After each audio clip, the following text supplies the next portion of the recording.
day.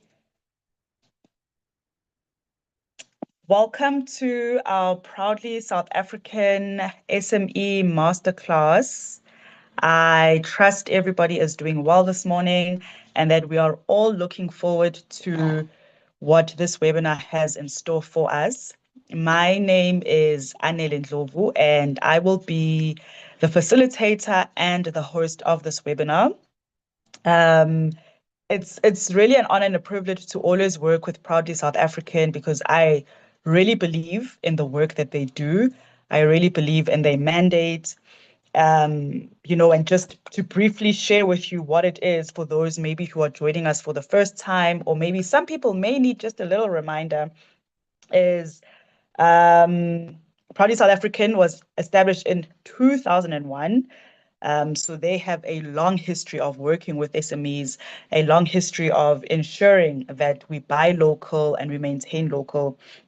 It's the country's official Buy Local advocacy campaign, which is aligned with the government's objective of combating the triple challenges of poverty, inequality, and above all, unemployment. And we always hear that SMMEs are the backbone of our economy. And it's great that Proudly South African really supports them in this way by providing knowledge, providing information, providing a skill set. And what is also really exciting this week is Global Entrepreneurship Week. I'm not sure if we are aware of that. I know a lot of other things are happening in our country that have maybe taken the spotlights away from that, but we are in the GEW week. This webinar Masterclass is focused on branding, marketing, customers, and finance. And all these play a very critical role in the success and in the sustainability of our businesses. And what I found interestingly is working with entrepreneurs, working, with business owners. I think we all perceive that if you have a business, that's the only thing we should focus on. However, there are other things that entail in the business being successful, like your financial acumen, like your being customer centric, like the branding, like the marketing. And our speakers today are going to help show us how can we ensure that we are effective and we are efficient in these different areas so that our businesses can continue to grow, so that our businesses can be sustainable, and that we can build legacies with our businesses. I would like to invite just a little short video, that is going to give a highlight of Proudly South African, for those who may be joining us for the first time, who probably just need a bit of some information about who we are as Proudly SA. And then immediately after that, we are going to go into our panel. Our speakers have their different topics, which I will introduce as I introduce each of them.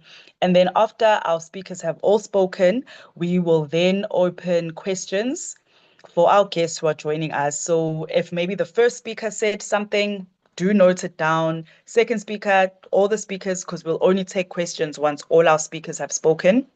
When I open the Q&A session, I will then ask you to please say who the question is for.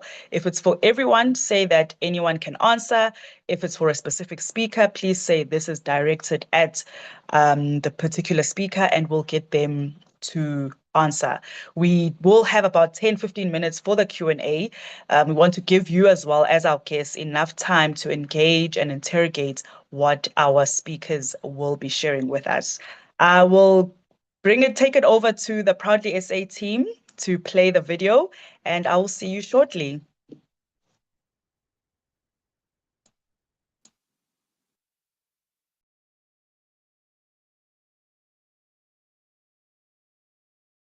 There's a voice that is calling, loudly calling, day by day, the voice of the future. When I started my business, all I wanted was to create jobs and a legacy for the next generation, because I see opportunity when others see impossibility. It all started with a thought and then a seed in the garden. which grew into my very own farm that feeds the whole nation daily.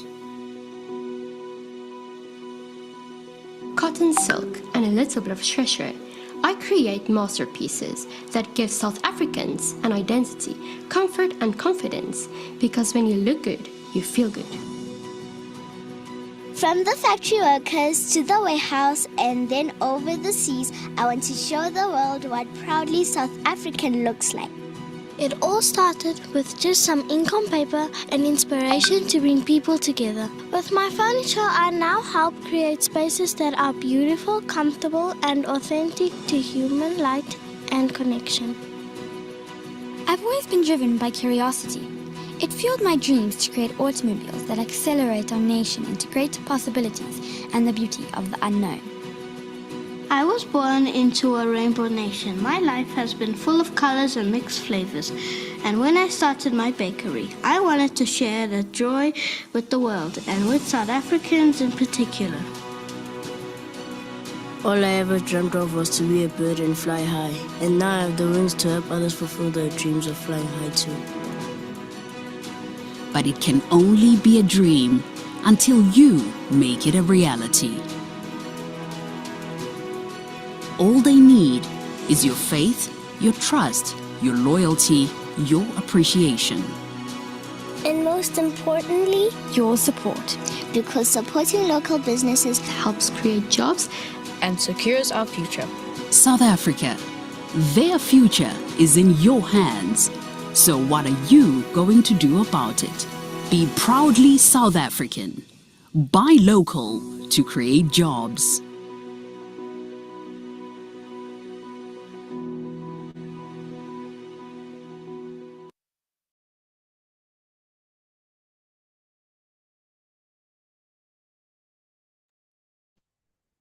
Buy local to create jobs. I love that. And I love this video. Every time I see it, it's like I'm seeing it for the first time because it just reminds us of the legacy that we are building, the dreams that all of you as business owners, as entrepreneurs had to make a difference in your own lives, but also the impact that your businesses have on society. Thank you so much, Proudly South African, for that video and just reminding us of the importance of our businesses. Our first speaker is Johnson. I hope I say his surname correctly. Sehoro.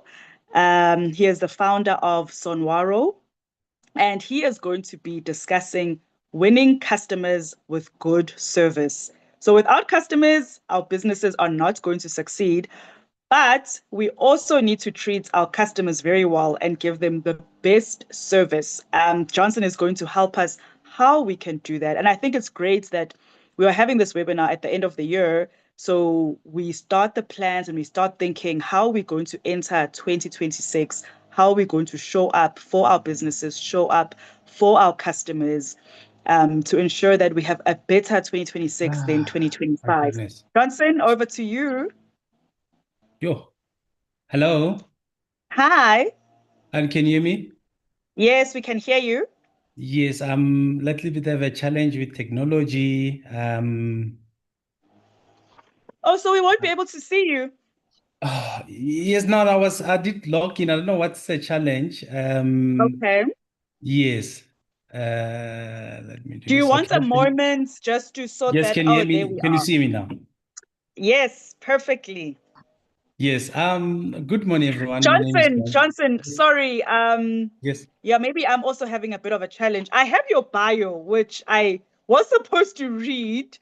Can you give me a moment just to read it, Yes. so that we all know why you are here? I mean, just the fact that you are a founder and you have this business already makes you so remarkable. But I would like our guests to also know what your background is so that they can trust you just as Proudly South African trusts you. Sorry Yes. about that. Please excuse me, No everyone. problem. So here is Johnson's bio, and it first line says, "From gardener to coffee business owner, the Johnson Sehoro story." Johnson is a testament to the power of hard work and determination. Born out of humble beginnings, Johnson's journey began as a gardener, but his passion and drive soon led him to pursue a career in the coffee industry. A champion in coffee. With a career spanning over 2 decades in coffee, Johnson has achieved remarkable success. He is a multiple Gauteng coffee champion and judge in the SA coffee competitions, showcasing his expertise and dedication to the craft. And then building a coffee empire. Today, Johnson is a proud owner and operator of Sonwaro Coffee Company in Johannesburg, supplying top South African companies with high quality coffee. His business is built on a foundation of passion, innovation, and a commitment to excellence. And lastly, empowering others. Johnson's impact extends beyond his business. He is also the founder of the Sonwaro Barista Training Academy, AST for SCA Coffee Diploma. Sonwaro provides training and opportunities for deaf students and hearing aid. This initiative not only empowers individuals, but also promotes inclusivity and diversity in the coffee industry. It really would have been very bad for me not to have read that remarkable bio, because it really just it sums up, the work that Proudly South African does just by reading your story. Before we've even heard from you, congratulations on what you've achieved, not just in the coffee industry, but as a business owner and as an entrepreneur and as someone who is empowering others, especially in inclusivity and diversity. So thank you. I am looking forward to hearing what you have to share with us. No, thank you. Thank you very much for the audience and the panels. Today, our subject is what is customer service? We're always asking ourselves, who's the customer? And as a small business, I've discovered one thing, that we disrupt the status quo because we got more innovation, we got ideas and creativity and synergy. Most of the time, we always ask ourselves that a customer service, you need to smile, you need to have a good product, you need to have a certain standard. But what we have been learning recently and in my past experience, both in business of coffee and working with different companies as well and serving as Sonwaro, was what innovation do you have as a small business? Now, what I can share with you, when I joined Proudly SA, I remember there was an event that was happening, and I was in a member, just started to be a member. And I went to the ladies from Proud Team, from Proudly SA, said, guys, please, man, I can sponsor the coffee. Even if I don't exhibit, I can sponsor the coffee. And they said to me, no, man, we already closed, and let's look for the next time. So as a business, can I sponsor any one of your events? Because I believe that you need to show your face. You need to be out there. People need to remember you as a business. And that's how I started with Proudly SA. They were saying, send us invoice, I'll delay. I won't send an invoice because I wanted to sponsor the coffee bar for the events that Proudly SA is doing. But what is the benefit of us as a brand? Because I believe that it's about disrupting the system or the status quo. And how do you win out there? You need to be visible. You need to be out there to customers. And I think one of the biggest challenge that we're facing is you need to remember that customer, they don't remember the standard. They remember disruption. They remember ordinary service, unforgettable. But disruption create loyalty, and the small business win. They stand out depending on what product are you giving. And that's how we believe that as a small business, we need to stand up. We need to disrupt. Guys, we're facing challenges out there in the market. All of us, we want to be in retail. We want to sell our product in retail. And you need to ask yourself that what is the difference between your product and their product in retail? We're competing with companies who are listed in stock market. And what type of disruption that you're going to bring with your product? It's all about innovation and creativity and synergy with your product. And one thing that I've learned and I've discovered that it's when you look at Uber versus SA Taxi Association, what disruption Uber brought into South Africa? Today, as an entrepreneur, I can say that I can use Uber Courier. I'm sitting at home and I'll just Uber Courier to come and go and supply my product without any issue.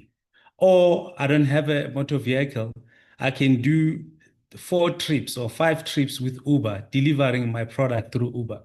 But when you look at the taxi association, they've never taken advantage of the opportunity of being innovative or come up with something.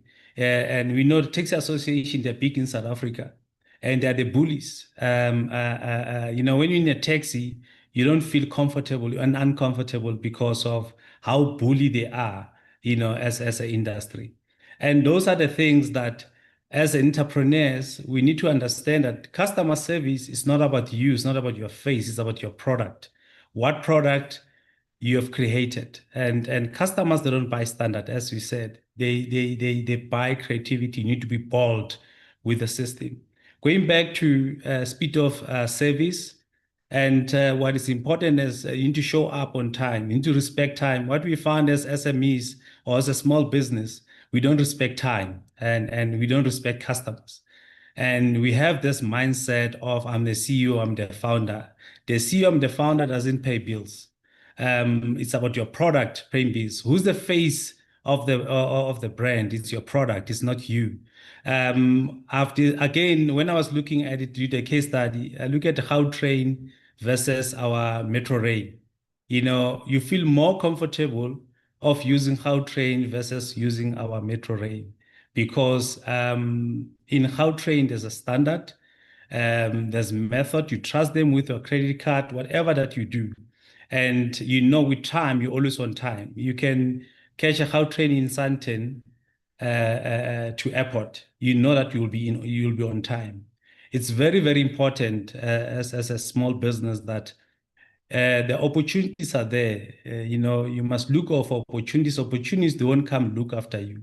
Use each and every opportunities with events like your Proud USA, like DTIC. I've attended one of the DTIC events and I've realized entrepreneurs, they will come around 9:10 in their stand. When you arrive at 7:08, entrepreneurs are not there in their stand. And when you walk around and engage with them and they will tell you there's no people. Who are you looking for? Who are you selling the product to? It's very, very important.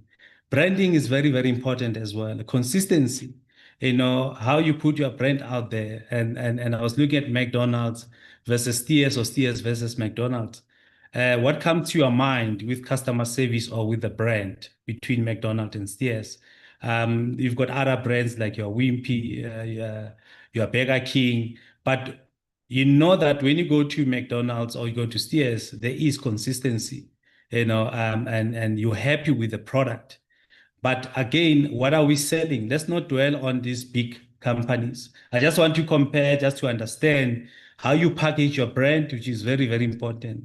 You need to have one voice, one identity. Consistency build credibility because now we want clients or customer to follow us, on social media. But do you ever engage? What platform do you have?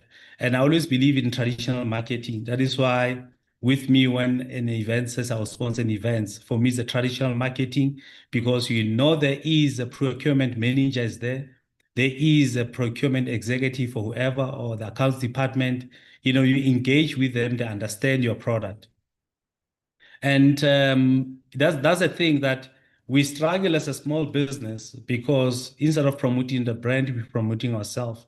We need to turn the ordinary into extraordinary. We need to be able to go out there and says, what problem am I solving as a business? And Sonoro, one thing I believe is a collaboration. Entrepreneurs, especially in South Africa, we don't like to collaborate. Collaboration is a key. We collaborated with Kalipa. He's a visual artist, and it was an exciting moment with this collaboration. We bought a painting, and we draw that. We printed that painting, the coffee paint, the painting in the coffee bags, and we went to Milan in the World of Coffee 2022 to exhibit in World of Coffee. People were like, "What is he going to do in Milan? Why is going the Italians have got coffee?" And it was interesting because I always believe that we need to disrupt the system. And we went there, we exhibited in the World of Coffee in Milan, self-funded. because we want to put our brand out there to know that there is Sonwaro coffee. And we participated as well in the best design packaging. But with the coffee mural for example, it's a painting. We painted in the coffee bags. It's a 3 meter by 2 meter. The full painting the wall.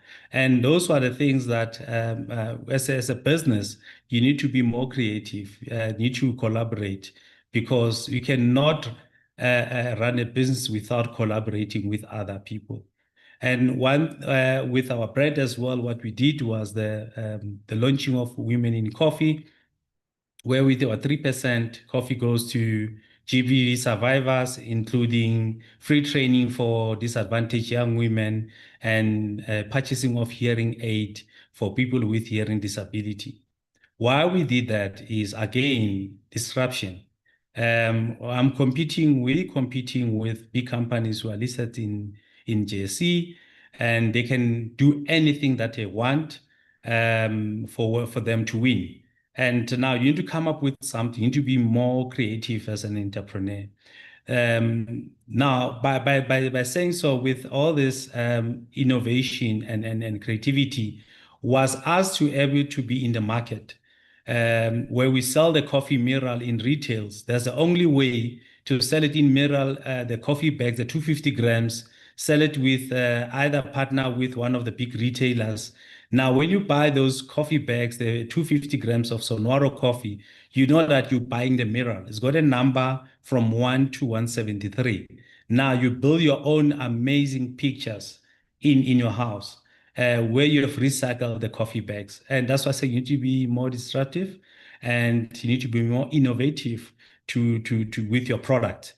What we found, mistake that we did with as a small business is we sell ourselves instead of selling the product. We need to be able to know that is the product first and you come last.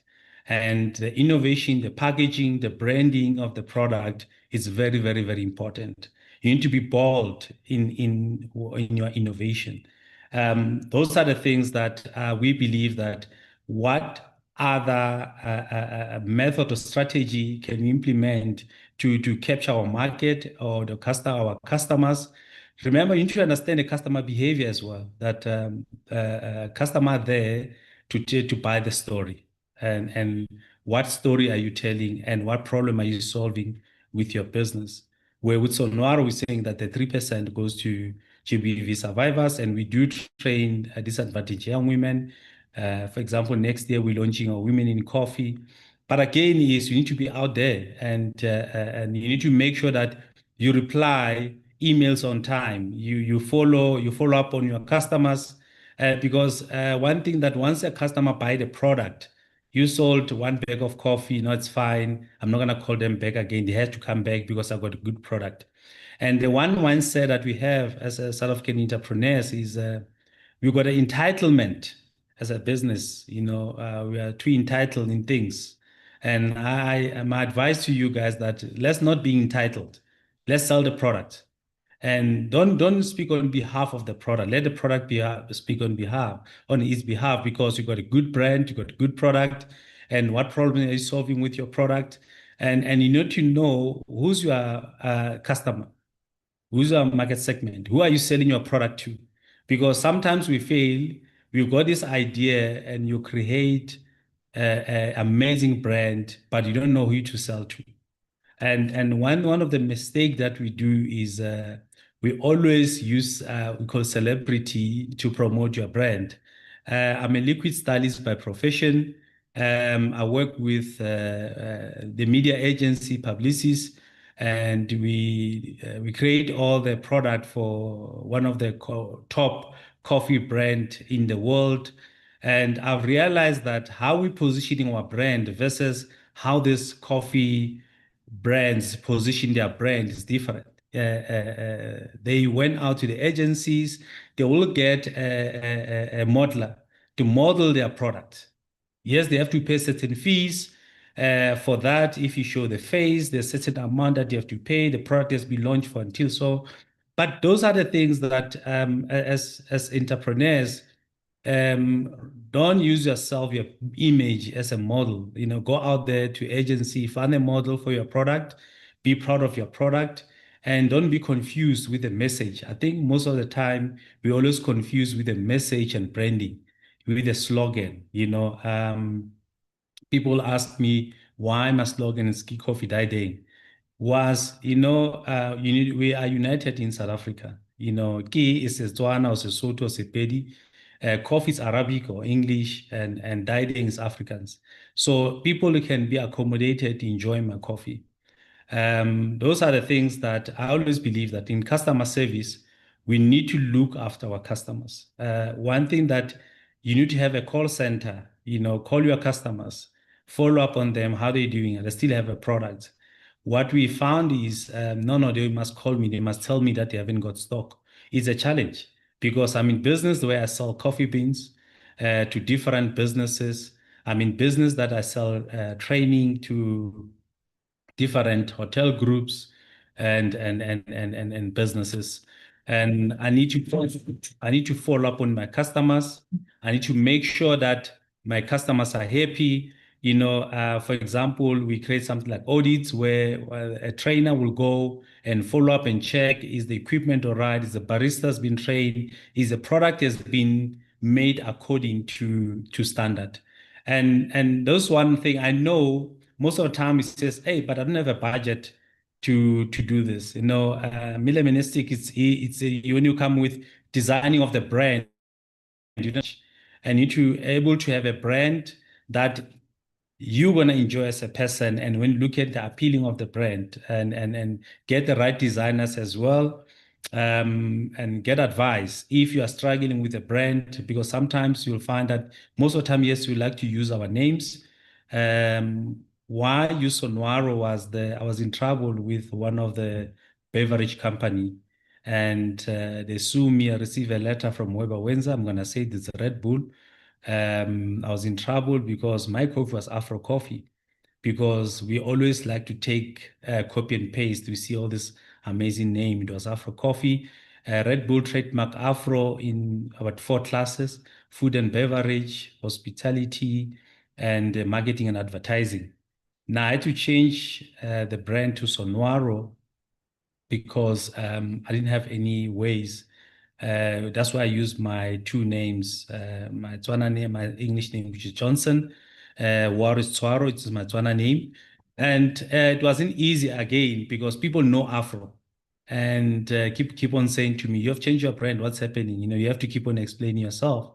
But again, yes, branding trademark is very, very important as well, to make sure that the name that you're using, you have trademarked the name. As Miral that we have built, we have trademarked that Miral. But customer service, it's one of these amazing part in my life. Winning customers is so important. I always say to entrepreneurs that a minute in that event, I've seen most of events, entrepreneurs will pack. If we're supposed to be closing at 4 or 5, entrepreneurs by 3, 2 o'clock, the stand is empty. And those are the biggest challenge with us. And at that time, your client is there, which is Proudly SA, or your client is there is DTIC or SIFTA, whoever that he invited you to come and sponsor the kiosk that stand for you. And you need to engage, you need to respect your brand. You need to make sure that you're not wearing Gucci, Dolce Gabbana in your stand, expecting people to buy your product. You need to buy your brand. You need to build and wear your product, and you need to have your branding all over you, so people must know who you are as a business. That's one thing that I feel in my past experience. I used to train customer service, and what I've noticed that I used to be a mystery shopper as well, working for one of the agency. Well, go to certain restaurants or coffee shop and being a mystery shopper. And what I notice, I'm sorry to say, black on black, when it comes to customer service, we don't have much respect of our own. And those are the people, the market that we need. And we always saying black people complains a lot.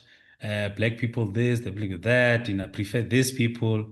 My product is only it's a premium product. I cannot serve these people. Now, in mystery shopper, those brands, they're running campaigns. And when I arrived there, I'll check, I've been acknowledged in 10 seconds. I've been greeted and seated, and in a clean table, clean chairs, clean menu. And when I buy the product, was that cappuccino, it was a latte art on a cappuccino. And the product that I brought was the food, was the clean plate and all those things. And it was I was so empowered because at least I've learned from that whatever services that you offer, you render to a customer. I was in one of the events yesterday, and one of the professors was saying that offer the services like Leonardo da Vinci's painting, Michelangelo, that type of service that you need to offer. You need to be more extraordinary, in your business. And those one of the challenges that we're facing, that as entrepreneurs, let the product speak, not us speaking on behalf of the product. Your product, people must buy your product because they need your product, and your product as well solving all the problems. Thank you.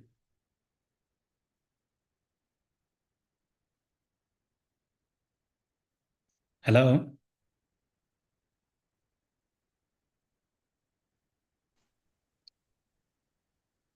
Thank you. I was still waiting for you to carry on because I'm like taking notes, I'm listening. I'm like, no, he can't be done yet. No, that's fine. No. I just want to check that I'm still carrying on because yes. My apologies. No, it's fine. Because I think your 20 minutes is up, but Yes. I'm just, there's a lot that you've said, which I'm saying, I'm taking notes and it's very relevant. And I also just love your honesty about how, as Black people, as Black entrepreneurs, as small businesses, because sometimes we don't want to be honest about how we show up for our businesses. So I really, really appreciated that, we'll have some time to chat with you when we take questions. But a few things that I did note that you shared is, customer service is about the product. And you started off by saying the smile, the all that's not the only way to serve your customers. Your product is what your customer service is about. And when you said respect time and respect your customers, and how as entrepreneurs, we don't respect time, we come late.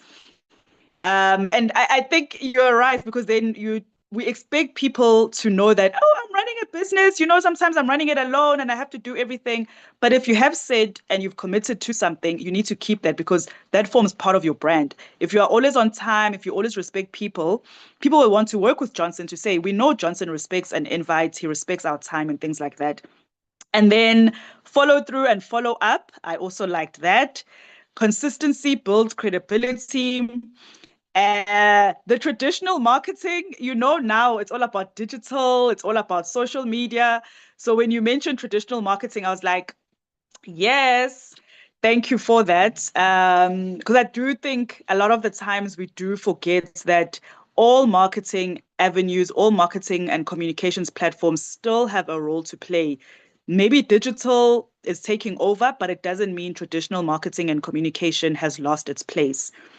Other things that you've shared, collaboration is key. Products first, be bold in your innovation. Thank you, thank you, thank you, thank you. I am sure our guests are also listening, taking down notes, taking questions, which I also have some, but I will keep them until our other two panelists have spoken. Thanks, Johnson. We will see you a bit later.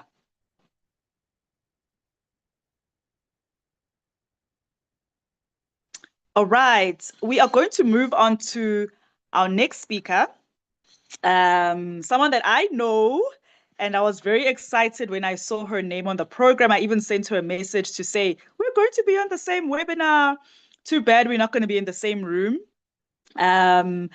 Palesa, you need to help me with your surname. Now that I've gone back to KZN, I am Zulu, Zulu, Zulu, Zulu, Zulu, you know. Tlehole, I'm going to say, please. Tolwe. Tolwe. Tolwe. Totally. Okay. Simple. Balesa's topic is smart money, strong business. And she lives this in her business as director and wealth manager at Imvelo Wealth. I'm going to read her brief bio so we can understand why Proudly South African thought she was perfect for this discussion and especially this topic. Okay, she writes, I am a certified financial planner, co-founder and wealth manager at Imvelo Wealth Solutions. I have an extensive work experience in financial planning with a big focus on wealth management. My client base includes both individuals and corporates alike, advising on matters ranging from corporate benefits, retirement benefits, investment options, risk benefits, estate planning, and business assurance. I hold a postgraduate diploma in financial planning from the University of the Free State, honors from the University of South Africa, and a BCom from the University of Pretoria. I'm an avid financial literacy advocate and firmly believe that financial education should be available to everyone, especially business owners, because some of the times we have the ideas, we have the business, we have the customers, but we don't have the financial acumen and the financial education to actually sustain our businesses. And also just to know, is this business money? Is this personal money? How do I draw the line? How do I make my business successful financially? So I'm looking forward to hearing what you have to share for us as you help us sustain our businesses. Over to you, Balisa. All right. Good day, or it's still the morning. Good morning, Anele, and good morning to all the entrepreneurs that Proudly SA has brought in for us to chat to. And we really do appreciate this platform. It's always exciting for me when we speak to other entrepreneurs, being an entrepreneur myself. I'm going to try and share my screen. It's always an extreme sport when I have to share my screen. And let's hope that it's not gonna give me issues. And blame it on my age, because I guess maybe it might have to do with how old I am. And I might not look it, but yeah. Let's see, allow. Let me know once you are seeing my full screen, Anele. Yes, we can. Can you? Okay, let me then put it on PowerPoint. There we go. Yes, there we go. All right, no, that's perfect. All right. Oh, I love it. Strategies for growth and sustainability, exactly what we need to hear. Exactly. Exactly. All right. So yes, let's go for it. I'm going to try and just so that we keep to the time, I'm going to try and not go over the time. And you are more than welcome, Anela, when you see Palisa is getting excited, to just raise your hand. Then I'll know that I'm left with 5 minutes. I need to wrap up. Okay, so strategies for growth. I think you've already heard from my bio that I am a financial literacy advocate. But in terms of profession, what I do is I do what is called wealth management or financial planning. You can also then use the term financial advisor. That's what I do on a daily basis. The terms are used interchangeably. It depends on really the focus, but at the end of the day, it is more or less the same thing. Okay, so financial literacy or financial planning is a bedrock of business survival in this dynamic economy in South Africa, and we need to understand it. And I think that's the message here. You need to understand financial literacy so that you are able to navigate your finances effectively when you run a business in South Africa. And there's a few terms that I will be throwing in that you've definitely heard before. And it's just a matter of how do we then crystallize them and bring them home and make them work for us. So some of the terms that we will touch on is we'll talk about budgeting. We'll talk about what's necessary. So in other words, the needs and the wants. And we'll then maybe touch on a few other concepts that you may have not thought of now. But importantly, before we start, I thought it's important to just ask these important questions. So one of the things when it comes to entrepreneurship is understanding that there's two sort of roles that you play as an entrepreneur. So you are an entrepreneur, number one, and you are wired to think positively. You are wired to focus on the products that you are bringing to the market, to make profits, and so on and so forth. That's your wiring. That's your general wiring. You don't think risk. You just think, I'm going to go for this. I'm going to do this, and it's going to work out. That's just how we are wired as entrepreneurs, right? On the other hand, though, we've got investors.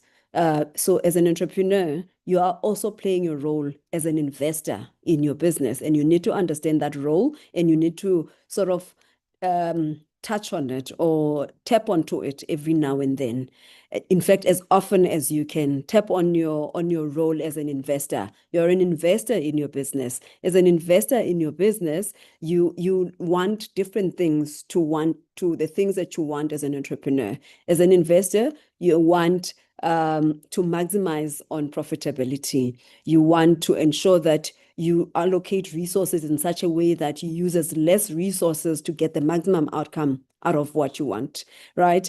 And as an investor, you want to know that the business is going to grow and is going to last. And so you wear your risk management hat when you become an investor. So when you think of yourself as an entrepreneur, you don't wear your risk management hat. You wear your risk appetite hat. And as an investor, you wear your risk management hat. And you need to wear those hats sometimes at the same time. And so in summary, I'm saying, if we try and combine these two, what you want to achieve as a business owner or as an entrepreneur, you want to have a balance between profitability and risk. That's what wearing the two roles will help you with. You are going to find a way to balance profitability together with risk.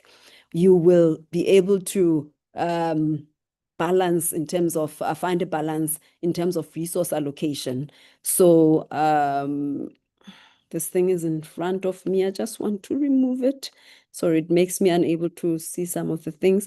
All right. So resource allocation, ensuring that funds grow while you are protecting the downside. So remember, I said you are an investor, so you want to ensure that you are growing your business. But at the same time, as an investor, you want to protect the downside because you've already thought of risk and you've already thought things might not go as planned.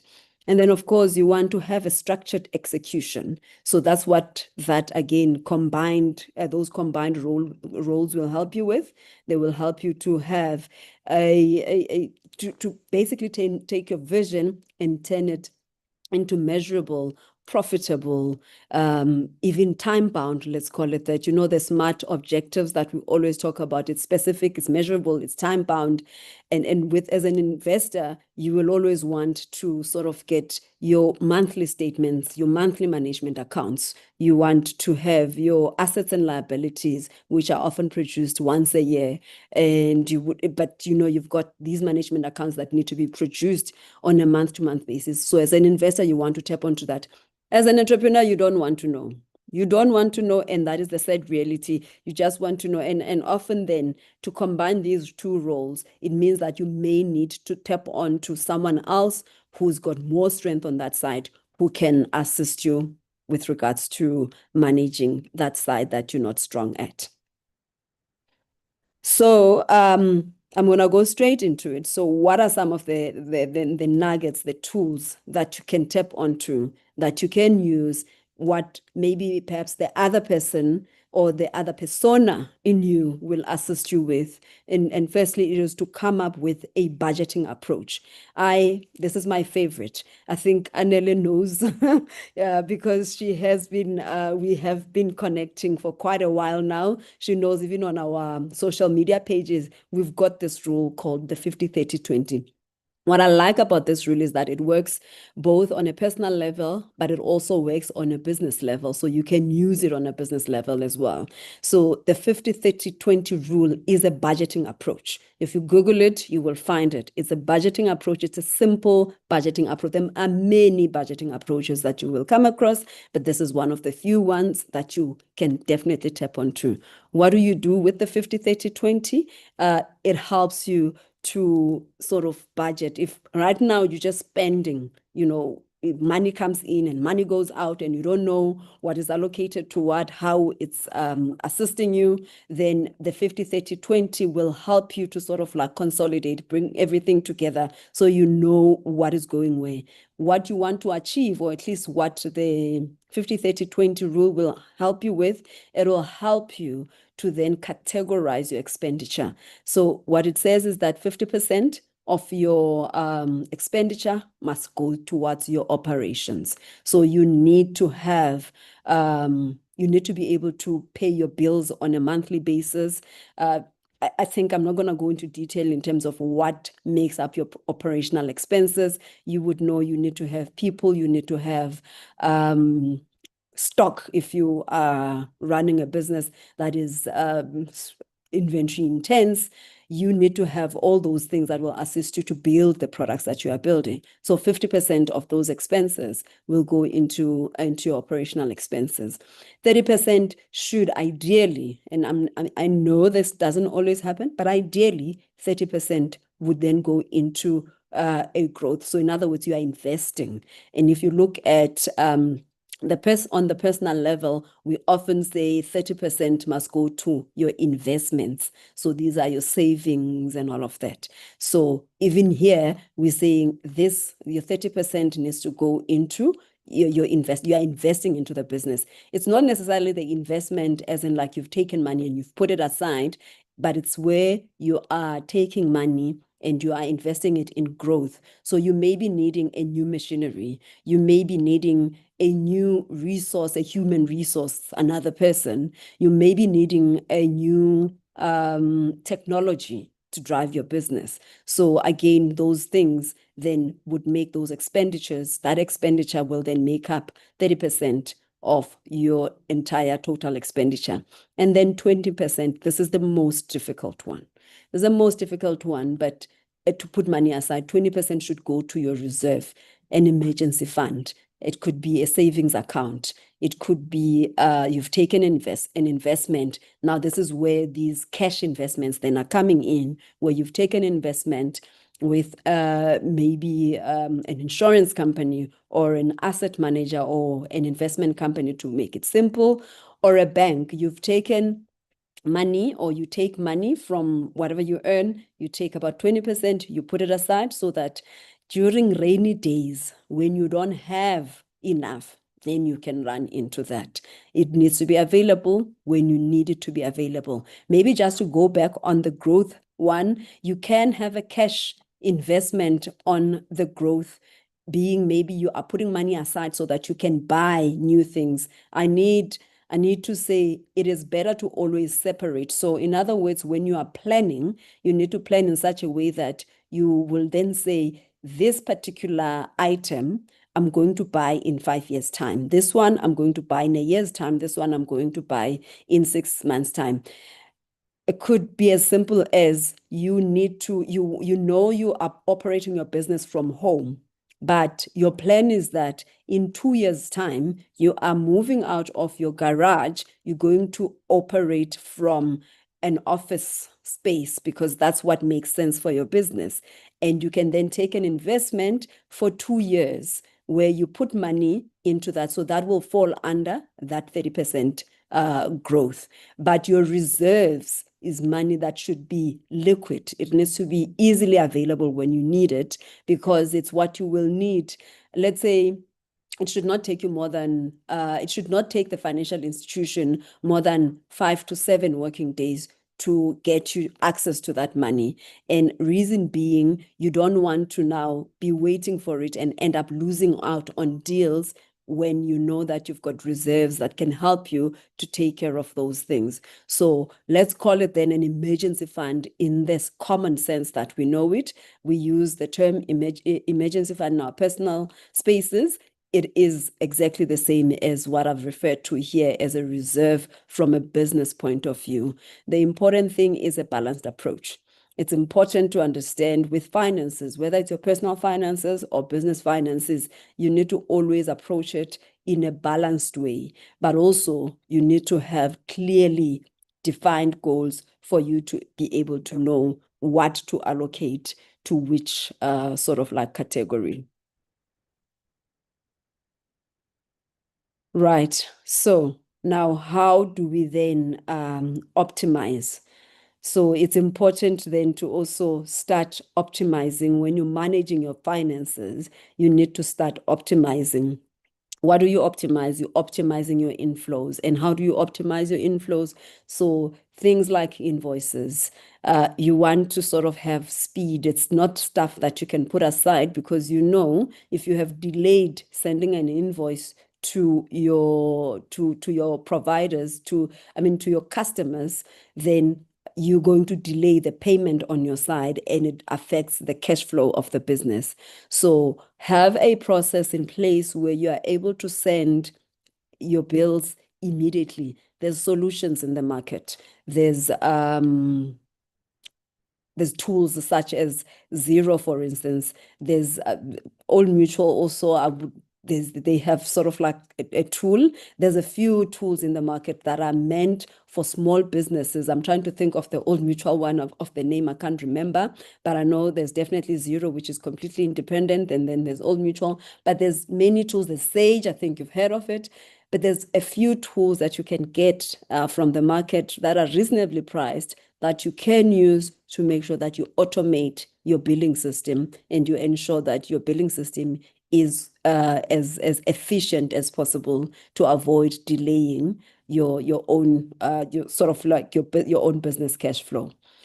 Then the second thing is maybe start offering some incentives. It doesn't have to be big discounts, but I think that goes with segment your clients, because you sort of have clients that these ones I want to attract as quickly as possible, and I want to retain them. And so for them, I'm going to offer some discounts. You don't have to offer discounts to everyone, but your sort of your in terms of your customer segments, who's important, who you want to capture, and you can offer incentives to those customers. Those incentives can assist in ensuring that you get those customers, but also those incentives can also assist that they pay a bit quicker. So in other words, you say to your customers, if you pay this invoice in the next 10 days, I'll give you a discount. Generally, especially big clients, they would only want to pay you within 30 days. But if you say you're going to get a 10% discount, then at least they can pay you a bit quicker than that. So think of those incentives, and don't offer them to everyone. Segment your customers and offer them to those customers that that's where majority of your cash comes from. Then plan for the dips. They're going to come. We know all our businesses have cycles. So for instance, in the financial planning space, as a business, the business is dead in December and January. There's no business. I don't get anything. And so we need to plan for those, because we know it's going to happen. And these cycles happen every year.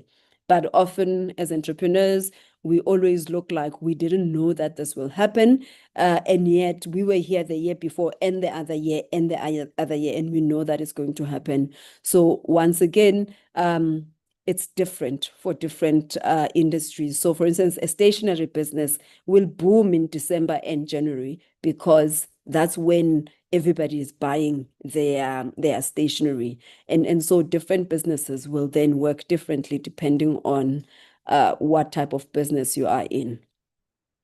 Negotiate your terms. So these are now, we're talking about the outflows. Negotiating. So this is in instances where you have to pay your providers, your product providers, or whatever the case may be. So then negotiate your terms. I'll pay you within 30 days. Can you give me a discount? I'll pay you within 10 days. Can you do this for me? But also, the negotiation, one of the things that I've learned in business is, which I can't remember why I ended up not putting it in this, is the power of collaboration. Collaborate with your service providers or your product providers. Collaborate with them. So in my business, and I'll make an example, in my business, I don't do accounting. As much as I'm in finance, I don't do accounting. I work with accountants and I collaborate with accountants because accountants get to see individuals as well. So let's say an accountant is doing tax for a particular individual, or they're doing taxes for their clients. And in them doing taxes, they're able to uncover opportunities for me. And so I'm able to then say, okay, fine, you give me these clients. And in my business as well, I uncover a lot of clients that require accounting services.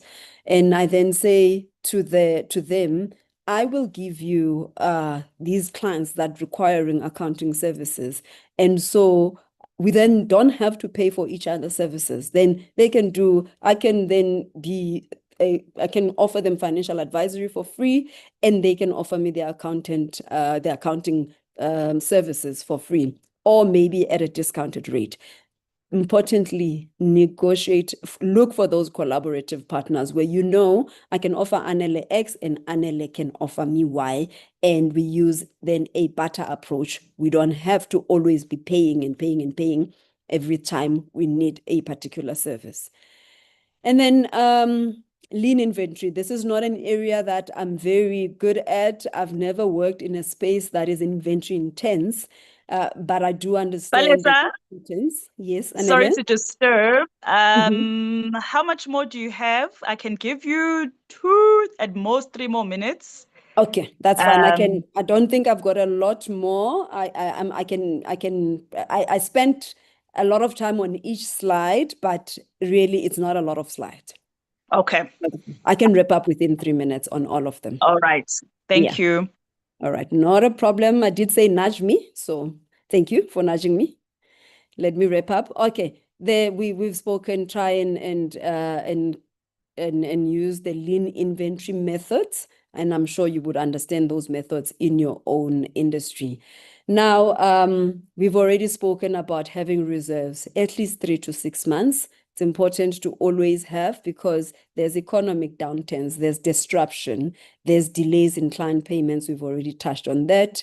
Then just as a very important one, and if there's anything that you're going to remember out of everything that I've said, I need you to please remember this.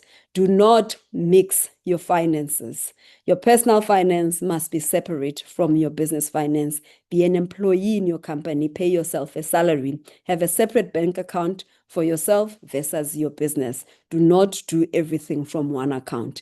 What does that help you with? It helps you with compliance. It reduces complexities. It just takes out the risk that you may find yourself in when it comes to SARS audits and other things. So it also helps you to see in terms of profitability. Are you making profit? Are you not making profit in your business? So if there's one thing that you take out, please take this slide. Separate your business, your finances. Have a separate account. Many financial institutions will give you a 0-rated business account. Do not ignore compliance. Ensure that you comply. You are registered for SARS, because these are instances where you miss out on opportunities where there's a tender that you want to apply for. You can't apply because your VAT is not up to date. Your pay-as-you-earn is not up to date. You don't have a record keeping in place. You haven't been paying your provisional taxes, and you are tax non-compliant, or you are non-compliant with SARS, and that is going to be an issue.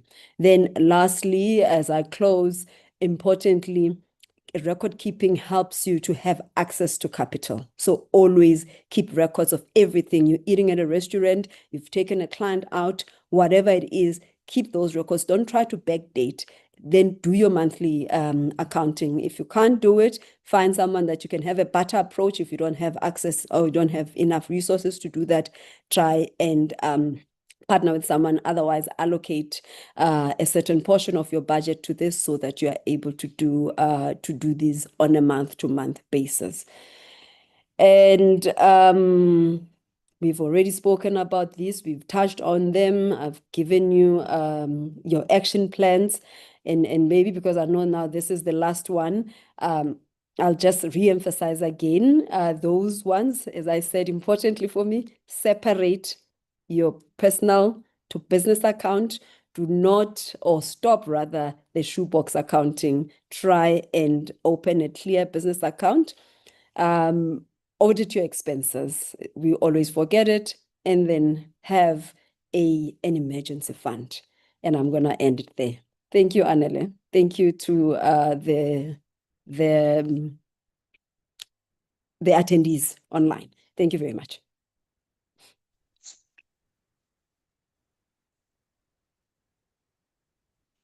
Thank you. Thank you so much. That was really, really great. Yeah, Proudly South African really always does the best in terms of speakers. I am just going to quickly share what I noted from what you shared with us before we move to our next speaker. It's the part of how I've written it here is for the growth and sustainability of your business, be the entrepreneur and investor in your business. You know, you are also an investor in the business, an investor. As an investor, you want sustainability.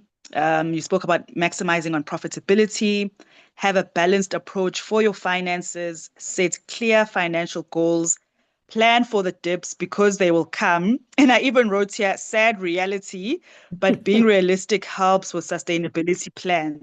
Like you said, we get surprised as if we don't know. And I loved that you made the example about stationery and things like that.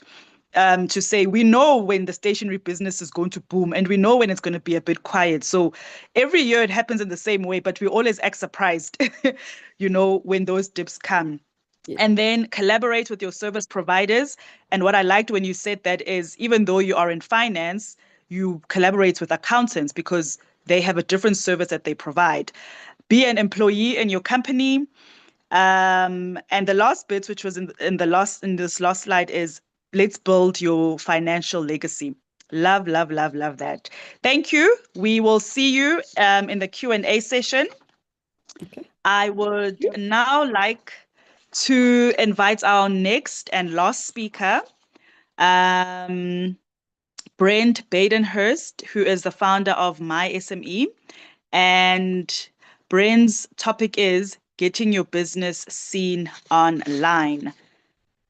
Let me read Brent's biography as I just wait for them to come online, well, to come on video. I am an enterprise and supplier development specialist with a focus on impactful ESG projects and SME growth programs supporting corporates dedicated to social responsibility. Over the years, I've honed my expertise in branding, website strategy, and human behavior marketing. That's a very interesting term. In October 2022, I launched a new division under My SME to offer branding, website design and development, and marketing services. By 2024, I established Cape Marketing Agency, leveraging my insights to drive strategic growth for businesses. From building business models to redefining brand identities and implementing effective marketing, my mission is to empower businesses with renewed strategies and sustainable growth. And some of the skills, experience, and accreditations is branding strategist, website landing page strategist, human behavior marketing strategies, Google advertising strategist, accredited IMCSA business coach, International Council of Management Consulting Institute's Young Leaders Forum board member, advisory board member for UNISA and CPUT's entrepreneurship faculty, and judiciary panel for EDHE Entrepreneurship InterVarsity 2021. Brent, would love to hear more from you. Yes. Especially about what was that part where I said interesting? The human behavior marketing strategies. Yes. Correct. Correct. Can I run, or do you want me to answer that quickly? The human No, behavior. we can talk about it a bit later. Sure. Let me give you a chance for what you've prepared, and then we can answer that question later. Thank you. Cool. Hopefully the answer's in the actual presentation. So it probably is. the long and the All short. right. Yeah, excellent. Thanks, Anele. So the long and the short when it comes to marketing is marketing is all about perception.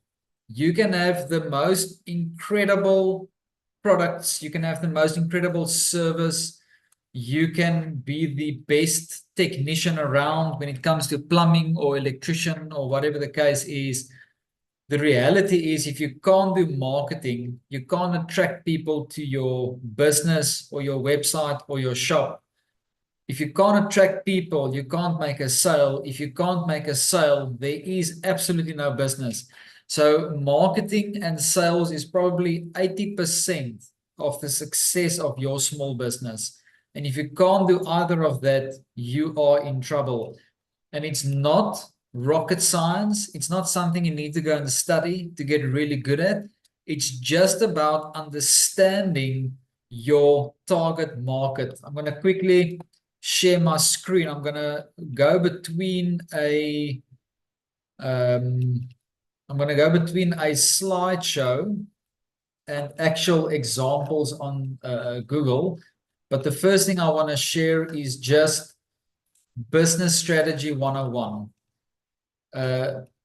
You'll see that I've got 3 things here as a business strategy. Super simple. It's not necessarily overcomplicated. The first thing is value proposition. A value proposition consists of 3 things. Who's your target market? What do they need? And can you supply a solution? It's as simple as that. People usually start with the unique selling proposition. People usually want to say, you know what makes me unique is I do X, Y, Z. Nobody cares. If you don't answer the first question, which is, I'm a consumer, I've got a need. If you don't solve my need, I'm really not interested, because otherwise you just want my money. If you don't solve somebody's need, then you are already set up for failure. The number one thing you need to do is you need to swallow your pride, and you need to go to the market and learn what they need. If you can swallow your pride and you go learn what other people need, and you create a solution for their needs, I mean, it's 80% of your problem solved, because now you're selling a service or a product that other people need. It's going to solve their problem, which means you don't even need to be a good salesman. You just need to have an incredible product or service that other people need, and the product and service will sell itself. And the second thing that's super important is competitive advantage. Competitive advantage is not what makes me unique. Competitive advantage is what makes you different. What makes you better than the competitor. When people want to buy something, the human behavior comes from 2 things. People buy emotionally and they justify logically. Emotionally, do I need it? Yes or no? If I don't, not interested. If I actually need it, yes, I'm interested. The second thing is then logically. People justify the purchase logically. And logically, it comes down to 3 things. How much will it cost? How long will it take? And with them, always remember with them, people want to know what's in it for me. That's what we want to know. If I'm going to pay you the money, what am I going to get in return? So those 3 things are absolutely crucial. People buy emotionally. Do they need your product? People justify logically. How much will it cost? How long will it take? What's in it for me? If you get these two things right that you see over here, you're 80% there from a business strategy. And it literally comes down to understanding your target market and cultivating your business to serve your target market's needs. It's got absolutely nothing to do with you, your emotions, your dreams, your vision, doesn't matter. It's about what do other people need. Okay, now that I've said that, I want to take you to the human behavioral part of how we look for service providers in today's day and age. I'm going to use a very simple example. I'm going to say, cool, let's say I'm looking for fresh bread and I'm looking for a bakery. Okay, so I'm going to go to Google. Let's say I don't have a local bakery, but I'm looking for one because I want fresh bread once a week at least. I'm going to go to Google. I'm going to say, I'm looking for a bakery near me. I'm going to do a search.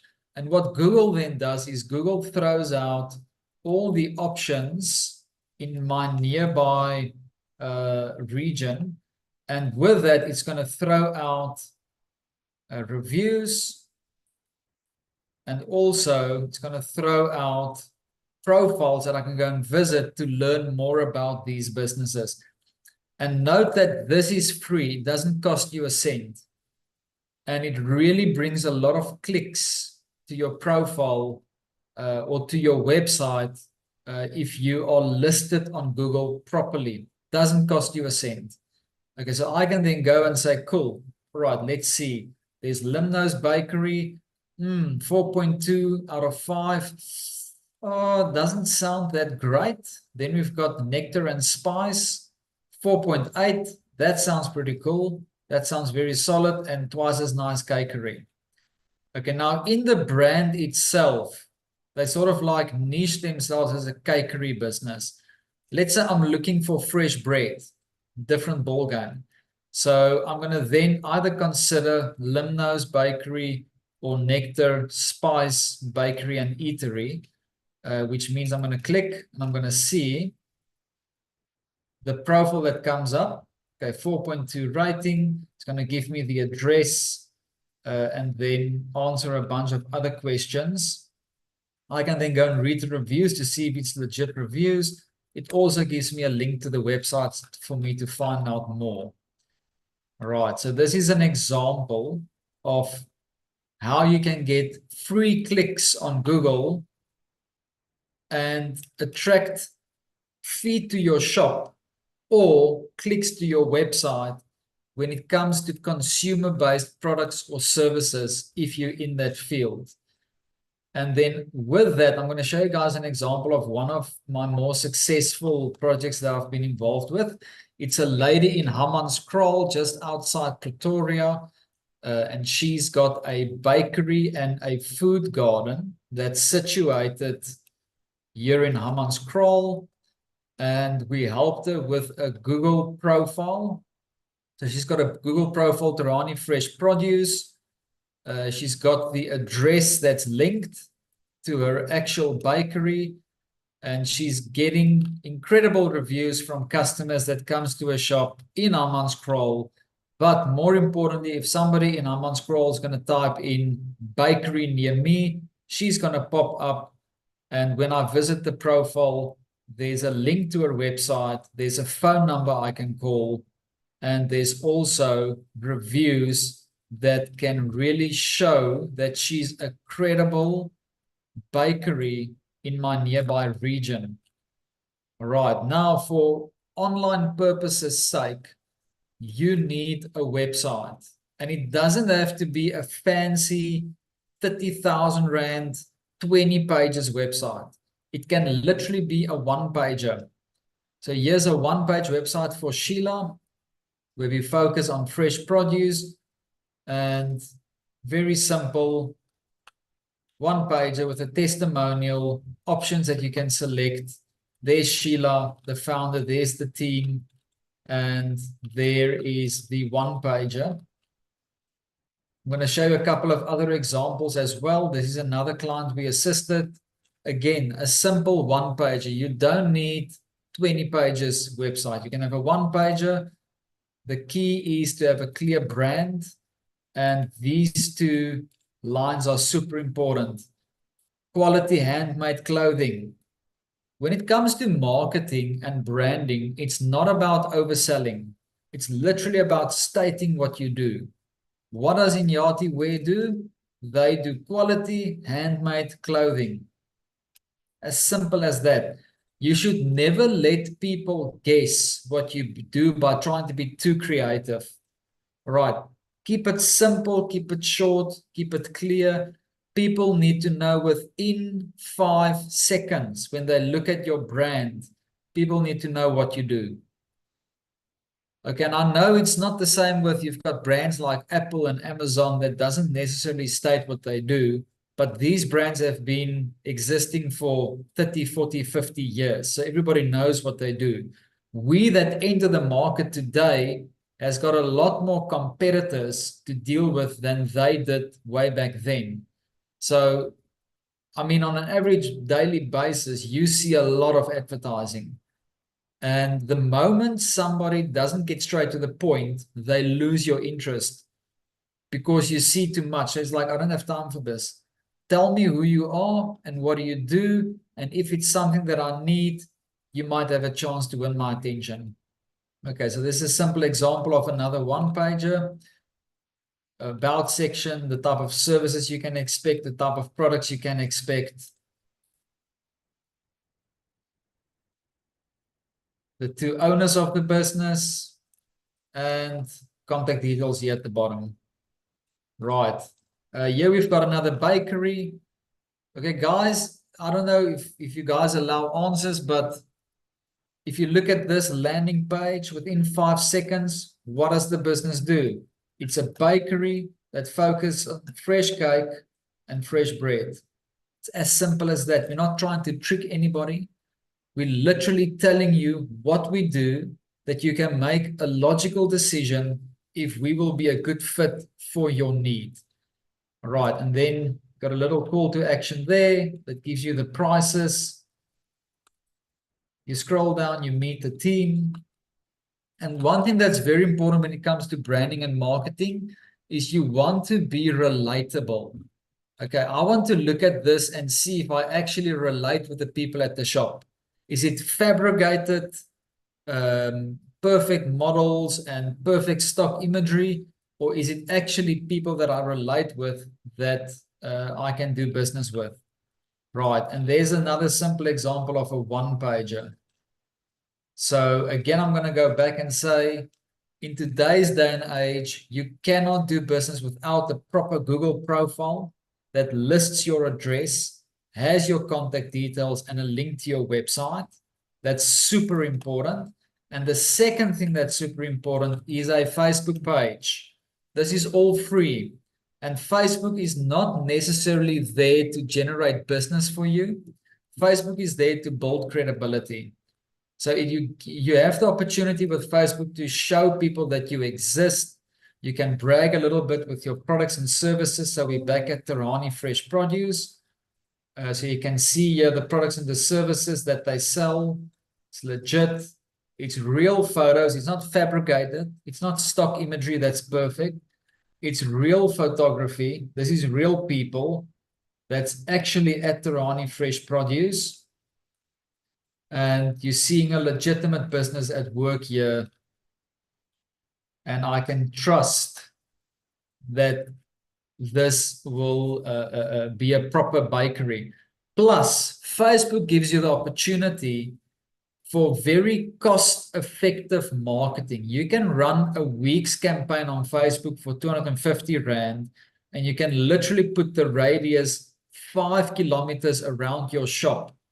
And you can get a lot of interest in your shop or your bakery or your business by just focusing from a radius point of view on your immediate market around you.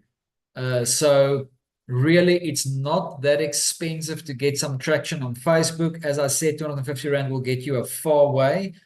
And marketing is, I always relate marketing to seed time and harvest. if you're a farmer and you don't sow any maize or mealies, and you get to February and there's no harvest, will you be disappointed or not? Obviously, if you don't sow any seed, you can't expect a harvest. And business is exactly the same. You can't expect clients and sales if you don't spend any money on marketing.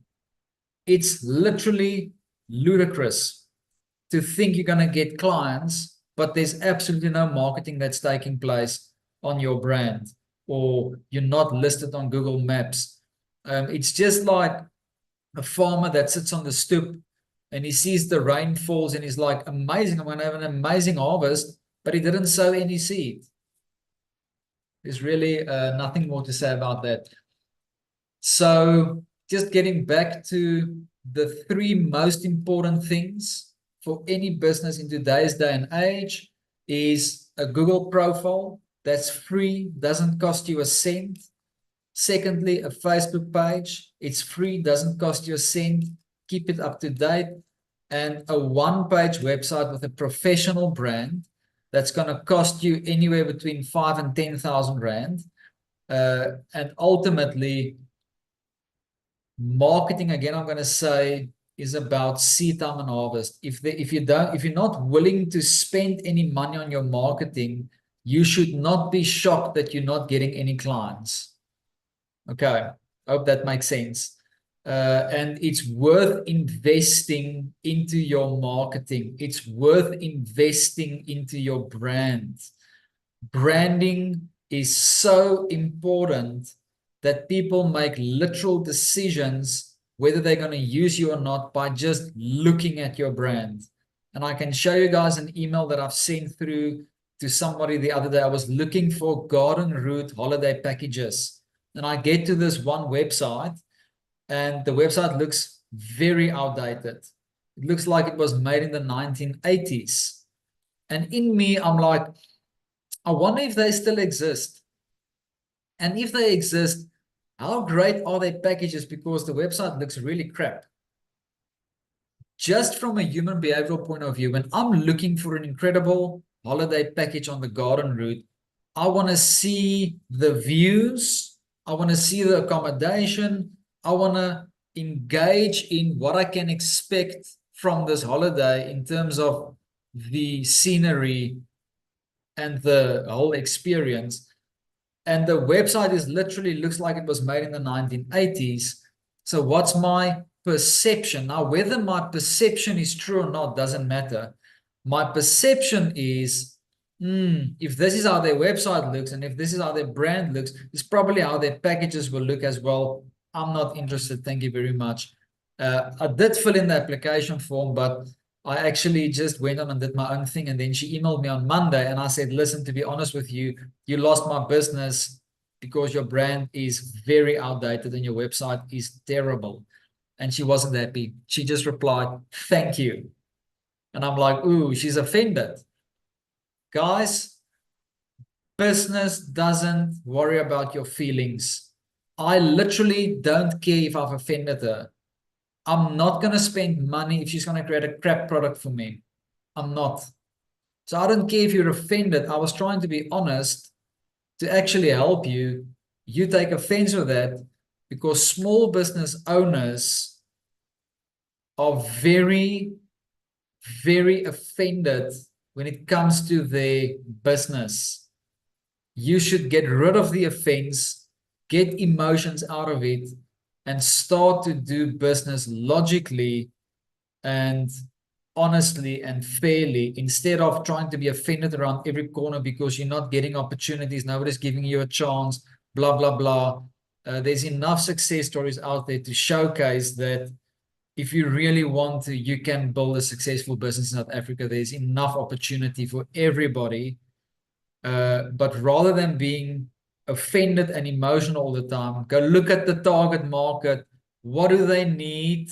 How can I solve their solution? You take your emotions out of it. You focus on other people and you serve them well, and you get your branding in place, proper one-page website. It's worth the investment. Get a Google profile, get a Facebook page, and use these free tools to your advantage.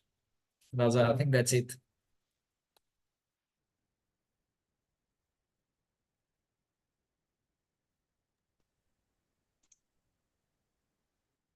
Thank you. Thank you for that. Um, you closed off with your business doesn't care about your feelings. Cutthroats, but very true. Some of just the pointers that I took from what you shared with us, and I'm hoping our guests prepare their questions. We will be getting into the Q&A immediately after I've just shared what I noted. So marketing is all about perception. Marketing and sales makes up 80% of your business. So spend time on these. Learn your markets, learn your audience, know what they need. Look at what makes you better than the competition. Think about the emotion and logic of what your products and service offers you. Other people need. That's how you need to look at your business and your products and services. I think that's so key because sometimes we think of it, what can I offer, instead of, yes, what can you offer, but is there a need for it? You know, make sure you Yes. are listed on Google. Your ratings and reviews matter to customers. You need a website, and you kept making this point of even if it's a one pager, because a lot of us get stuck in, I don't have the budget to do a website. It has to look like this. It has to have 1,000 tabs. It has to have all these things, but just it's having that presence, and what I noticed about it is what counts is for your brand to be visible. State what you need. Don't let people guess what you offer and what you do. You need to win your audience's attention almost immediately when they interact with you online. Be relatable. And then there's the Facebook page, have a Facebook page because it helps build credibility. And that's when you were saying, that's where you can put all your images and things like that. Sow financial seeds in your marketing. The harvest will come. It's worth investing in your brand. Thank you. I'm going to start off with you, Brand, with just a question that I have, and then we'll move on to the other speakers. And it's on the Facebook page. So I was interested everything you said was very interesting to me. But you know how we get, I don't know if we get told or whatever, I don't know what the right terminology is, but you only spoke about Facebook and you didn't mention other platforms. Is there a reason why you focus mainly on Facebook and you don't necessarily maybe encourage your clients to have a LinkedIn profile, an Instagram profile, an X profile, a TikTok profile? Because I know that I get overwhelmed by just having 3 or 4 profiles, you know.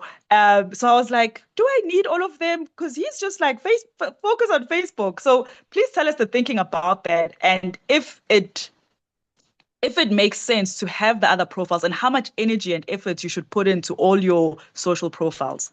Sure. So the majority people that I work with in terms of enterprise supply development is people in the communities. And you gotta then say, let's shut out all the noise. Let's look at the target market, which is people in the community. People in the communities are generally on Facebook and Instagram, meaning I need to get my brand on Facebook and Instagram with a good, solid Google profile and a one-page website. Like if I've done that, I've put myself in the best position to be relatable to my target market. Whereas people in the community that's going to buy bread at my bakery doesn't necessarily want to go check out my LinkedIn page. So it comes down to who's your target market and where is their attention at. Get your brand on those platforms rather than getting it everywhere, but your target market is actually not looking for a bakery on X or TikTok. They're just looking to watch fun videos. So it doesn't matter if I take my brand, they're not going to get any business. Also, LinkedIn.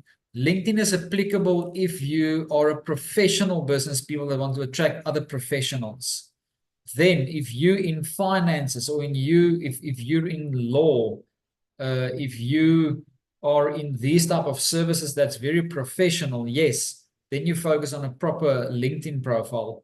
But not if you've got a bakery in the community, then be relevant to what the people understand. Okay, so I think what I'm hearing is it boils down to what you've been saying about knowing your target audience, knowing what people need, and then you're able to cater for those needs. Because like you're saying that people are on TikTok to watch funny videos and dance challenges. Some of them aren't there to buy anything. So if you're pushing and you feel you're not getting any sales there, it's because it's the wrong Correct. platform for what you are offering. Let me ask All you a right. question, Nele. Let me quickly ask you a question. Have you ever thought, I want to spend some money, let me quickly go to Facebook and see if I can spend money there? Not really. No, you go on Facebook because you want to enjoy the funny reels and see what your friends are up to. You're not there to spend money. So Facebook it's been fabricated as this incredible marketing, blah, blah, blah. It's actually not. You got to look at the stats and you got to quiet the noise. What do people buy? How do people buy?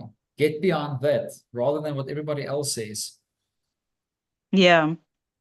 We've got another question for you that was written in the Q&A section. Can you hear me? Yes.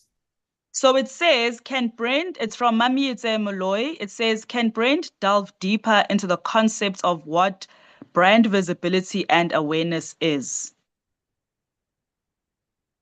Brand So what is visibility. brand visibility and brand awareness? What are they? Okay, so in general, you've got 3 methods to do marketing. This is really important. The first thing is, we call it brand awareness. That's correct. That's your first method of marketing. The second method is advertising. Third method is networking. So that's usually the 3 I focus on. Brand awareness is ensuring that people think of you when they need your product or service. So it's a long-term investment. As an example, I'm going to say, Anela, I can use you as a guinea pig. If you need to go buy dishwashing liquid, what brand do you look for? What brand comes to mind? Sunlight. Sunlight, exactly. Brand awareness. Sunlight has spent years creating the perception, it's not true, they created the perception that they are the #1 brand in the dishwashing dishwash liquid industry. So they've done it so successfully. It's one of the most incredible cases where they've done it so successfully, they've actually changed the industry to their brand. We don't speak about dishwashing liquid. We say, I need to go buy Sunlight. Then I get to the shelf Yes. and I look for the cheapest dishwashing liquid. But in my mind, I think it's actually the industry is Sunlight. So that's brand awareness. Another way is, I had a coaching session this morning with a lady that does birthday cakes and wedding cakes and baby shower cakes in the community. And I told her that she needs to create a sheet. I'll quickly share with you guys, then I'll make it very practical. So I told her she needs, or we actually started working on a sheet for her, because if she makes a sale for a birthday cake, then how many times is your birthday every year? Once, which means Once. I can do repeat business with you. I just need to be smart. So what she needs to do is she needs to capture her client's details. Then if it's a birthday cake, she needs to put it under the month and the date of the birthday. Then a month in advance, she needs to send them a message and say, hey, I see it's your birthday next month. Would you like to have another cake? She already trusts me. She's already done business with me. I can now turn this client into a recurring annual client, not just for birthdays, but for all baby showers, children's birthdays. That's a form of brand awareness. I constantly make contact with a client to find out if there's not another party she wants a cake for. Not because I know when the party will be, but the time that there's a baby shower and she needs a cake, who will she think of? She's going to think of me. Because I've put up 6 times in the last 12 months by constantly telling her, I can do a cake for you. I can do a cake for you. I can do a cake for you. She didn't reject me for 6 months. There just wasn't an opportunity for her to use me But in month 7, the birthday comes up and she's like, wait a minute, Lindiwe does cakes. I'm going to call her. That's brand awareness. The second method is advertising. So let me quickly open up here. Advertising comes down to how can I get my product in front of your eyes at the very moment you need it? Example, let's say I'm going to show you guys my advertising. Let's say somebody needs a website and they type in website service. Google is the most incredible platform because if somebody needs my service, it gives me the opportunity to put my brand in front of your eyes at the very moment you need my service. So this is an example of advertising. Okay, online. And then the thing is networking. Networking, I think we're all familiar with networking. It's just building a good network of people that knows you, giving them referrals, they give you referrals. LinkedIn is a good way of online networking. I'm not too keen on networking personally. I try more to be in control of my own marketing, meaning finding ways to advertise effectively, finding ways to do brand awareness effectively rather than depending on other people to give me referrals. All right. Just personally, Thank you. There are other questions that have come for you, but I just want to bring in our other speakers and then we'll come back to you, Brent. Sorry, I need to go. I've got another coaching session coming up. Oh, is it? Okay. Yes. Can I just ask these questions and answer them and then you can say your goodbyes? Yes, that's fine. Okay. So Anonymous says, I love Brent. Can he recommend any agencies for web and brand design for a startup? Well, he has his own agency. Yes. Another attendee says, how transparent does one need to be with pricing? I have seen that some websites would require you to get in touch with them to get prices, even though their products are on the website or social media page. Is this an effective way to do business? And then the last question from Minentle says, please expand on marketing activities and advertising. I think you have shared the advertising part. So if you can just please maybe answer the two questions, because I think they're interrelated, the agencies for web and brand design, and then in terms of transparency and pricing and the products that agencies are offering. So I'm just adding my contact details here. So the answer to the first question is yes. We've got affordable packages where we can do a one-page website for you and a professional logo for 7,500 Rand. So I've just added my email address or the email address to our salesperson and the link to our website in the chat. You guys are very welcome to email the person. His name is Wade, and just say you've attended the Proudly South African event and you're keen for a one-pager and logo. And if you guys say from Proudly South African, I might even work in a little discount there. So that's the answer to that.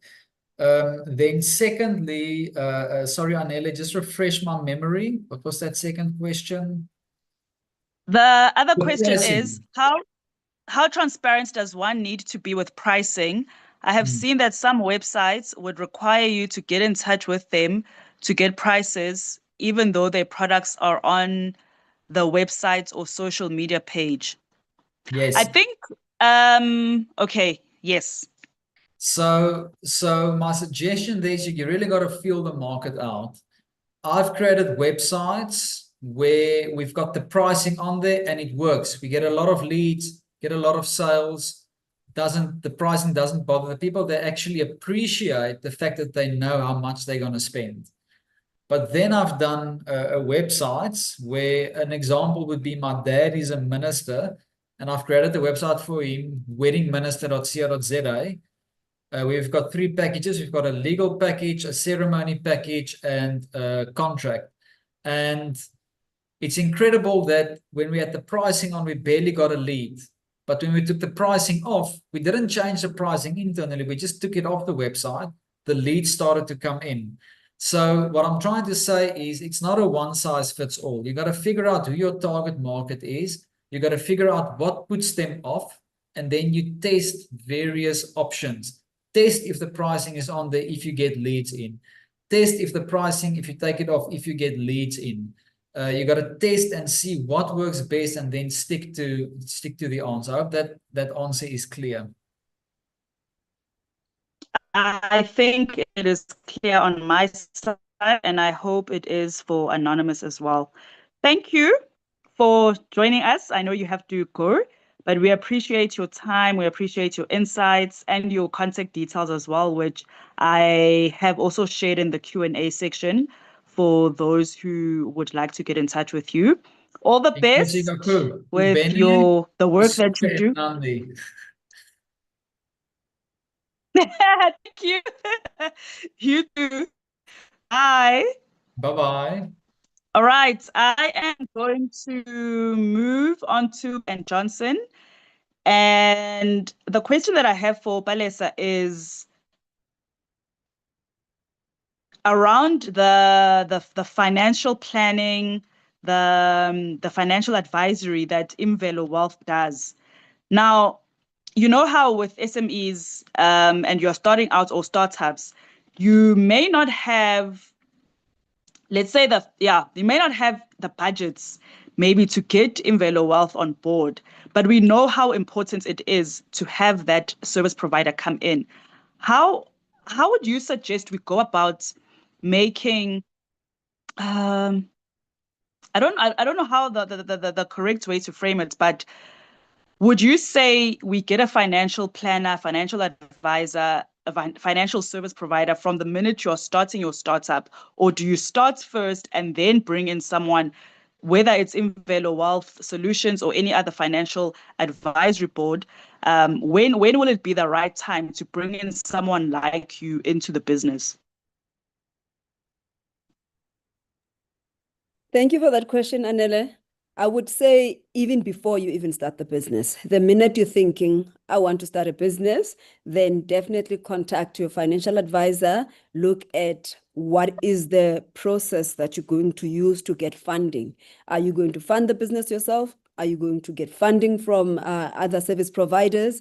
And how are you going to make the repayments? So definitely not even before. And by the time you start, you must already have a financial planning partner next to you so that they can hold your hand and guide you as you move along. So you don't have to have earned an income for you to consult an advisor, as long as you're dealing with money. And what about someone who has started and they didn't start off in the way that you are suggesting? How would you then, as a financial planner, come in? Let's say maybe they've been running their business or they start up for a year or two, and now they're like, Palesa, I need you. What kind of help do you provide in that stage when they didn't start off with you in the beginning? All right. So you know what they always say is that the best way to start is now. So if you haven't had the time to consult a financial advisor, then consult a financial advisor now. As in now that you know that it's important, start now. And some of the things would be, even if you, and some of the issues that people may have is, I'm already over indebted. I'm already unable to even generate the cash flow that I want to generate because I'm already in this debt trap. Then again, important, consult. So the best time to start is now. That's exactly why I was asking, because now you're probably way over your head and you don't know what's going on. Yeah. And you just feel, oh my goodness, I need that help. Okay. So it's never too late to bring in a Palesa on board. Correct. All right. 100%. And I see that you've shared your contact details in the Q&A section for those who would like to have a consultation with you. Palesa's details are there. Can I bring in Johnson to just give him an opportunity to answer one or two questions? I am mindful of time, and I'm also mindful that it is a work day. Johnson.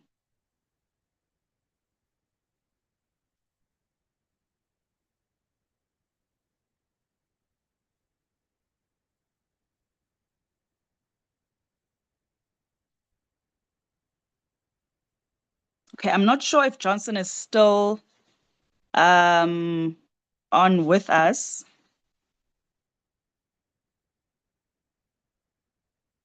But I'll share the question. So the question I was going to ask him is he spoke about, traditional marketing and things like that. And I wanted to ask him, does he also use digital marketing? Is there a balance in his business between the traditional side and the digital side? And he also shared with us how he approached Proudly South African to say, can I offer coffee at your event? After how long did he actually get to a place where he said, I can offer this and they don't have to pay me and things like that? Because sometimes you really do want to get your name out there. As a business owner, you may think, if I'm going to provide maybe coffee like he did, or Brent kept making examples of a bakery, if you're going to bake, that is going to take a lot of your resources. So I wanted to just ask him that, was he aware and not aware, but in terms of like, was he comfortable in saying, I'm willing to maybe use 3,000 Rand of my resources for this because I know it's going to aid me well? Those are the questions that I wanted to ask him, but I don't think he is still with us, which is okay. Balesa, I think because you are still with us, can you maybe give us your closing remarks before we say our goodbyes? All right, Anela, definitely I can do that. Thank you very much for that opportunity. So I think in closing from my end, it's really just to say that entrepreneurial journey is a long and a bit difficult journey. Cash flow is usually a serious problem, especially right at the beginning. And the important thing is tap onto those resources, tap onto sort of partners that you wouldn't have thought of tapping onto, find solutions that can assist you in improving that cash flow, because without the cash flow, you really cannot continue to operate the business.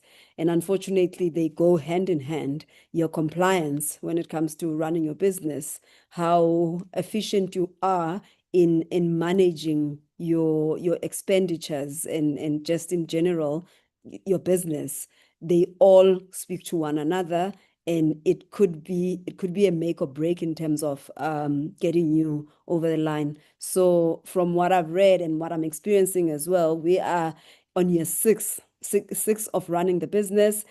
It does take indeed that 7 year to actually really 5 to 7 years to break even. So it takes time. And hence, I was saying, right, when you were asking me when is the right time to consult, the right time to consult is before you even start, because when we do project or focus in terms of how the profitability is going to look like, we always focused as if in 2-3 years we will start being profitable. It does take that 6 to 7 years to be profitable, and you need to tap onto as many resources as you can to get yourself there. And one of those is to have reserves on the side. So please just remember that. And then, of course, as I had indicated, it was also just to say, separate yourself from the business. And if you want to have a consultation with us, please do feel free to go to our website, get in contact with us, and we will set up and we can start assisting you on that journey. All the contact details, even the ones that I've shared, are all on the website. All right. Thank you. Thank you so much. And I'm glad that you are also making reference to your business. So this is something that you are currently living and you have lived, and we can see it through you. So thank you. All the best to Imvelo for 2026 of this year, and also getting into 2026. Thank you everyone for joining us. today. I hope you enjoyed and learned a lot from this webinar as much as I have. I think you can see from all the comments and the questions that I had, and I hope I represented all of you well in asking the relevant questions, which are going to be helpful in the sustainability of your business. Do follow Proudly South African, because they have these sessions on a regular basis, and all of them are very helpful. And goodbye.